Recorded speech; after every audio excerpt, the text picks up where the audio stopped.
flag arranged here. Hello everyone, I just want to tell you how excited I am that Special Presidential Envoy John Kerry, my good friend John Kerry, is here with us today. Everybody in the college is really thrilled to be able to have an exchange with him. You know, we said when the Biden administration took office, they're back in Paris, they're back on the climate agenda. Hey, this is the best proof that this is the case. We're going to be working hand in hand to make a success of Glasgow. It's going to be quite an effort to get there. It's going to be quite an effort to convince other major players in the world to do the right thing. But I'm absolutely convinced that the United States and Europe working together, we can move mountains and make sure we hand over a climate our children and grandchildren can live in, a world that is livable, a world that learns to live within planetary boundaries. John, once again, thank you so much for being here. Well, I wish you could see the smile on my face. I'm delighted that you need that up a little closer. Thank you.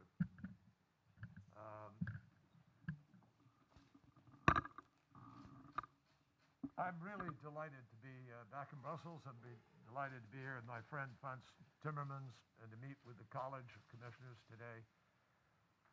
President Biden has made it clear that this is one of the most important issues that his administration intends to deal with. And he has made it an all-of-government effort. So as I come here to renew conversations with our friends in Europe over our cooperation on climate, which was extraordinary as we led up to Paris, it will have to even be stronger now. We face an extraordinary crisis because the science is screaming at us. The evidence grows by the year. Last year, again, hottest year in history, and you go back and trace them all. Many other indicators. So this is a crisis, the climate crisis, but it's also a moment of the greatest opportunity that we've had since perhaps the Industrial Revolution to build better, to renew ourselves and our economies, which is an extraordinary moment economically, where there will be new products, new technologies, whether it's carbon capture or battery storage or hydrogen fuel, run the list. Those are the solutions to the crisis that we face. And we have no better partners than our friends here in Europe and the EU.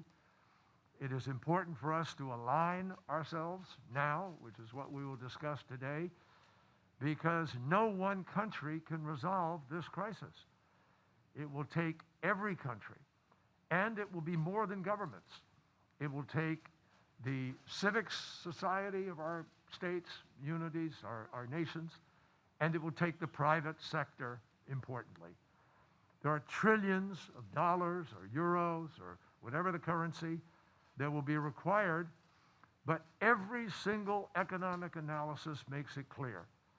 It is more expensive for our citizens not to respond and do what we need to do than it is to do it. So common sense dictates this is the moment.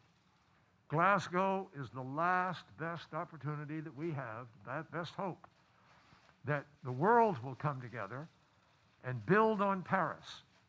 Paris does not alone get the job done.